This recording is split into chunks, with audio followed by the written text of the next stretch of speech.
आसिफ मोहम्मद खान डर गए हैं क्या? पहले वाली आप में वो नहीं दिखती है, आपको भी कुछ करना चाहिए। डरने की बात नहीं है। अगर आग ये बढ़ जाती, खुदा न खास्ते वैसे तो बढ़ गई थी, लेकिन अगर बढ़ जाती तो ये मोहल्ला साफ हो जाता। पूरा मोहल्ला साफ हो जाता। अल्लाह ने सबसे बड़ा रहम करम कराया कि कोई कैजुअलिटी नहीं हुई है। लेकिन एमसीडी वाले भी वहीं पे उतर जाते हैं जब उन्हें मौका मिलता है। मैं उनको भी ये नहीं कह रहा कि बहुत बात साफ है। मैंने अपने आंखों से देखा कि ये पूरी बिल्डिंग खाक हो गई, उसके बावजूद एक न पुलिसकर्मी था। मेरे सामने SHO यहाँ से आते हैं और इधर से फायर ब्रिगेड की गाड़ी आती है, तब तक ये पूरी बिल्डिंग खाक हो जाती है। आप यकीन मानिए, एक ईंट लेके ट्रक और रोड़ी बदरपुर लेके आप किसी टाइम नहीं घुस सकते हैं ओखला में, है ना? लेकिन इतना बड़ा हादसा हो जाता है। ये दोबारा इस पॉइंट पे ये दोबारा हादसा हुआ 1 साल के अंदर। हमारे साथ इलाके के काउंसिलर हैं और पूर्व MLA आसिफ मोहम्मद खान साहब हैं। दोनों से बात करेंगे कि ये जो रहायशी इलाका और आजकल 40 फुटा से मशहूर यहाँ रेस्टोरेंट का एक बाजार सा लगा हुआ है, उसमें ये बड़ा हादसा, इस पर क्या कहना है इनका? बताइए आप। देखिए, हमें खबर मिली कि यहाँ पे एक रेस्टोरेंट में आग लग गई थी और क्योंकि आग लगने के बाद वो फायर डिपार्टमेंट में कॉल किया गया, वहाँ से फायर ब्रिगेड के लिए अपील करी गई फ़ौरन। लेकिन यहाँ से करीबन 2 किलोमीटर की दूरी पे ही फायर स्टेशन है, लेकिन उन्हें आने में करीबन 1 घंटे के करीब लग गया, जो हमें मालूमात पड़ी। और देखिए, ये जो रूट है पूरा 13A रोड जो कहलाती है और ये आगे तक जो सरिता विहार तक जाती है, जहाँ पे फायर स्टेशन है, वहाँ से यहाँ तक ट्रैफिक का बहुत बुरा हाल रहता है। वही मुझे समझ में नहीं आता, ये मेन रोड है, आप दिल्ली नोएडा को कनेक्टिंग ये रोड हम कह सकते हैं। हम सिर्फ फायर डिपार्टमेंट वालों को सारा कसूर नहीं दे सकते।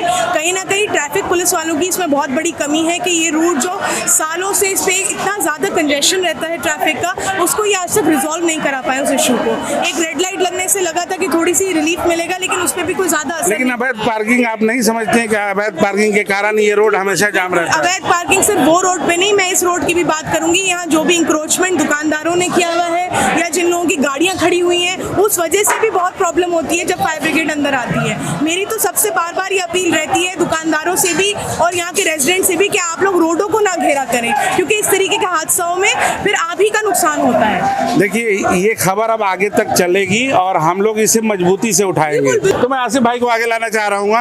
आसिफ भाई, ये बताइए कि ये क्या हुजूम लगा है? आप अगर हार्ट अटैक हो जाए तो आप नहीं निकल सकते हैं, आग लग जाए। आपको ये लगता ही नहीं कि आप दिल्ली हिंदुस्तान के कैपिटल में आप रह रहे हैं। सारा निज़ाम दरहम बरहम, पूरा एडमिनिस्ट्रेशन का निज़ाम दरहम भरम है पूरा। उसके अलावा पब्लिक की तरफ से भी बहुत बड़ी रिस्पॉन्सिबिलिटीज बनती है जो पब्लिक नहीं निभा पा रही है। पुलिस वाले चप्पे चप्पे पे घूमते हैं, लेकिन ये 40 फुटे पे जितना इंक्रोचमेंट है, क्या आसिफ मोहम्मद खान डर गए हैं क्या? पहले वाली आप में वो नहीं दिखती है, आपको भी कुछ करना चाहिए। डरने की बात नहीं है। आज क्या मसला है कि आप ये देखिए कि मेजॉरिटी में लोग जो हैं वो सिस्टम को बिगाड़ने पे उतरे हुए हैं। आप जब उनके खिलाफ एक्शन हो सकता है, लेकिन फिर वही लोग ब्लैकमेलिंग पे उतर जाते हैं। जरा सी बातों पे नेताओं को ब्लैकमेल करते हैं कि साहब हम आपको चुन के भेजते हैं, आप हमारे खिलाफ एक्शन करवा रहे हैं। लेकिन ऐसे हालात में एक्शन के अलावा कोई चारा नहीं। अगर आग ये बढ़ जाती, खुदा न खास्ते वैसे तो बढ़ गई थी, लेकिन अगर बढ़ जाती तो ये मोहल्ला साफ हो जाता। पूरा मोहल्ला साफ हो जाता। अल्लाह ने सबसे बड़ा रहम करम कराया कि कोई कैजुअलिटी नहीं हुई है। लेकिन पुलिस की जिम्मेदारी बनती है ट्रैफिक का निज़ाम को सुधारने के लिए, इंक्रोचमेंट को। एमसीडी का भी बनता है, लेकिन एमसीडी वाले अनऑथराइज के नाम पे हाथ खड़े करते हैं, लेकिन एमसीडी वाले भी वहीं पे उतर जाते हैं जब उन्हें मौका मिलता है। मैं उनको भी ये नहीं कह रहा कि बहुत बात साफ है एमसीडी वाले। मैं तो हैरत में हूं, इस पूरा निज़ाम पुलिस वालों की वजह से एरिया का निज़ाम दरम बरम है।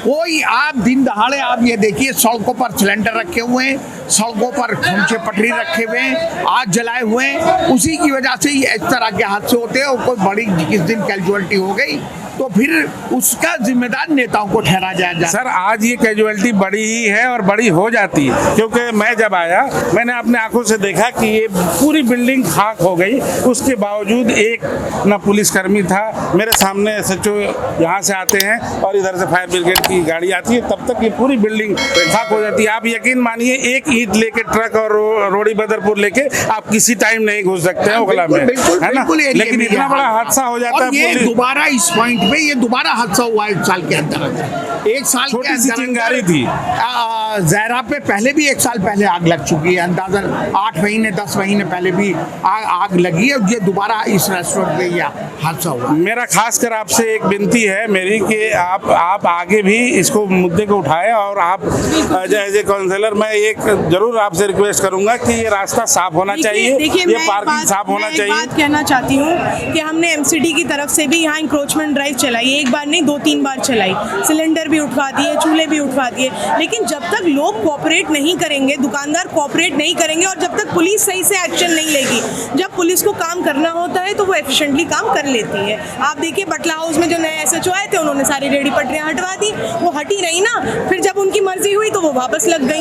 तो जब पुलिस की इन एक्शन की वजह से भी कहीं ना कहीं बहुत नुकसान एरिया को उठाना पड़ता है। मैं चाहती हूँ सारे डिपार्टमेंट्स, चाहे वो एमसीडी हो, चाहे वो पुलिस हो, चाहे वो ट्रैफिक पुलिस हो, चाहे वो फायर डिपार्टमेंट, सबको अपना अपना रोल एफिशिएंटली निभाएंगे तभी इसका कोई आप उसके एंड रिजल्ट निकाल सकते हैं। तो हमारे साथ थी काउंसिलर इलाके की, शाहीन बाग इलाके की काउंसिलर और पूर्व एमएलए आसिफ मोहम्मद खान साहब, जिन्होंने बताया क्या क्या परेशानी है इस मोहल्ले में।